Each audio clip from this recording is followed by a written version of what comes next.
Chapter 53. There's no time for sleeping, and from somewhere in my head, a line of a poem pops out. I don't feel like I can understand poems most of the time, but this one has stayed with me for a long time. Well, one line of it has anyway. It goes something like, and miles to go before I sleep, miles to go before I sleep. I'm not even sure exactly how long a mile is. Is it as long as a corridor in the tower? Or is it more like the length of 10 double-decker buses? It's probably longer. Miles and miles. It sounds like a long way. Walking down to the basement that night, it feels just like that. Miles and miles. And then I'm there, and I'm about to shout out to the others, and I can hear their voices talking through the doorway, and then I hear something that stops me. Someone laughing. It's a weird sound that bounces off the dark walls, and I can't understand why someone would be laughing when we're all in danger. Then I hear Dory's voice. Stop crying, pet, she commands, not unkindly. We need to think about what to do. We need a new plan. We can't give up all hope. Not yet. Think of Ade. We're going to get him out of this if it's the last thing we do.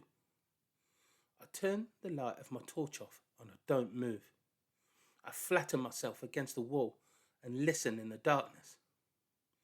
They're in the building, Dory, Ben is saying. What else can we do? The spores are in the air. We can block off the lower floors, but they're going to take over soon. Ben's right, Obi says. We haven't got enough salt left now. All we can do is try and use the salt we've got left on the one coming up through the drain and then move further up the tower and then... Wait to be rescued. They'll come. They'll come. Did you listen to the radio tonight? Did they mention it? Dory says. There's a meeting about it tonight, I think. But they don't think there are any survivors. They don't know we're here, Obi says. There's a long pause then, where the only sound is Mum's cries. They're getting quieter now, though. I'd better get a mask on and salt that blucher, Obi says, coming up the water pipes. He gives a little almost laugh. I didn't see that one coming. And then Mum says, But the spores are through there, Obi. They'll be in the air now.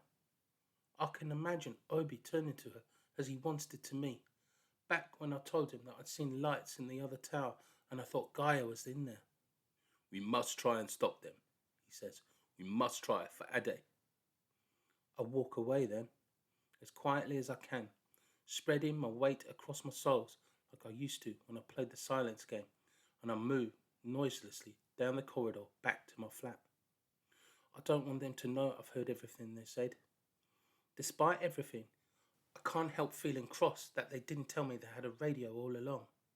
It's difficult to explain why, after what I've just heard. Even that the Blatchers have come up through the water pipes into the tower. I mostly feel upset about that. And left out, I guess.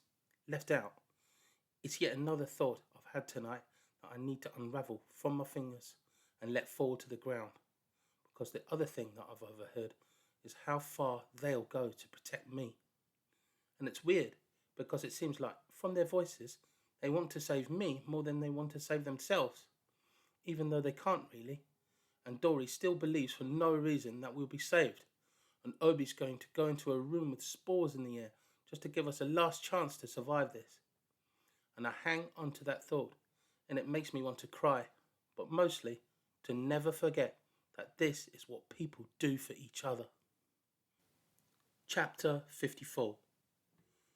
Obi says we're almost out of salt, so I go back to the upper floors and start collecting up piles I've made in the bin bag.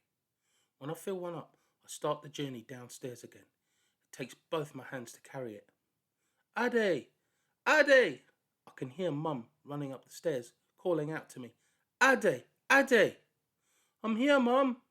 I shout down, and she runs up to me and hugs me so tightly that I think she's going to break me. Something's happened, Mum says. There's a blotcher in the water pipe. They're in the building. I can see where her tears have dried on her cheeks and the little white smudges where she tried to wipe them away.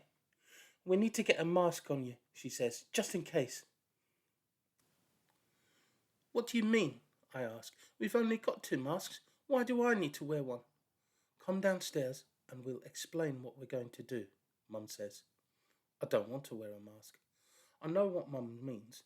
They want to make sure I'll be okay by giving me a mask, but I won't wear one if it means the others can't.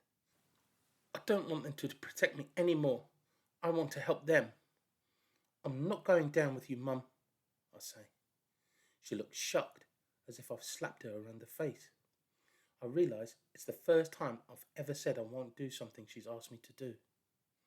You need to take this bag of salt down to the others while I collect the rest of it. I hold the bag out towards Mum. She hesitates. We need this salt, Mum. Take it down to them and I'll come down with another bag when I've collected it. No, Mum says. I'm about to start pleading with her when I see a small but distinct twinkle in her eye. No, she says again. I'll come back up for the next one. And she gives me a look that's not quite a smile, but could almost be one. She takes the bag and starts running down the stairs with it. She looks like she might fall over with it, and the bag bangs against each stair as she drags it alongside her. I have to get moving. I run back up to fill another bag with salt I found. There isn't enough to fill it completely, so I'm back to going through people's cupboards. I knock chairs over that I don't see in the dark, and I yank open doors, but I'm not able to find very much in people's kitchens anymore, and I wonder if it's because I'm not looking properly now. I'm panicking. I remember what Dory said about missing someone, about it being a good thing because it shows you care for someone. But it doesn't feel like a good thing. I won't see Gaia again. It feels like a knife through my chest. I'm looking and looking for packets of salt or salt cellars, and tears run down my face. I don't want this to be the end, I think. It can't be, can it? I can't believe I won't see Gaia again. I grab at boxes and jars, but the tears have blurred my sight, so I can't read the labels.